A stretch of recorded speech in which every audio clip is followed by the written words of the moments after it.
Yeah, what we're hearing from witness accounts and reports is that this was a very, very crowded event, lots of people in a small space, and it appears that a group of people slipped on some metal stairs. That caused other people to fall down. That caused panic. The next thing you know, you have a stampede and 45 people were killed. Can you tell us a bit more about what survivors and witnesses have been saying and how they've described what happened? Yeah, there is a lot of anger right now toward the government, obviously. What you hear from people, there's a debate on two sides. On one side, you hear health officials saying this thing was way too crowded, it was poorly planned, and they do this event every year, and it was just a matter of time before we saw a disaster.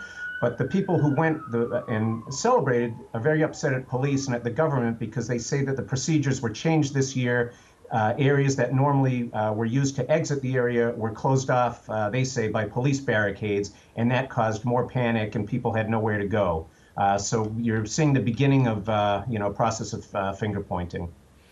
And it was the largest event to be held in Israel since the coronavirus pandemic began. What numbers are people saying in terms of how many attended, and how was the site prepared for such crowds? Yeah, you have to understand what this event is. This is sort of an obscure holiday. It's called Lag BaOmer. It is not a major Jewish holiday, but it's a very popular Jewish holiday, especially with ultra-Orthodox worshippers. This location, Mount Meron, is revered as the burial place of a famous Jewish mystic from the 2nd century. And every year you have this event, Lag BaOmer, where tens of thousands, even hundreds of thousands of people go there. The customs are to an outsider, a bit strange. You have huge crowds lighting bonfires, drinking, dancing, praying. It's a very festive event. But for many years, people have said it's dangerous to bring this many people together in such a closed space. And it was just a matter of time before something like this happened.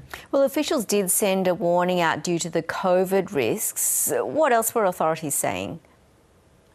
Yeah, you had a number of warnings. Last year was the first year where the crowds were scaled back because of COVID. But you probably know Israel has done a very good job with its vaccination campaign, and the country really has bounced back to life over the past month or two, as almost the entire adult population is vaccinated at this point. So they're saying there were about 100,000 people there this year.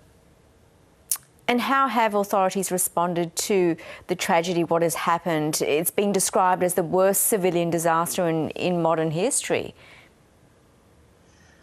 Yeah, right now there is just sort of this national feeling of nationwide shock, even among the secular populations. People are very upset.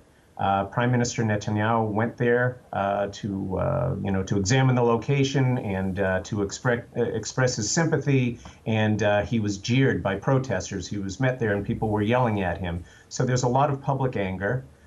There's also a political component here because Netanyahu is in the process of trying to put together a new government. We had an election about a month ago, and he has until Tuesday to put together a government. And he's very dependent on these same ultra-Orthodox people who are now angry at him. Their political parties tend to be his allies. So it's going to be interesting to see over the next couple of days how that affects his ability to put together a new government.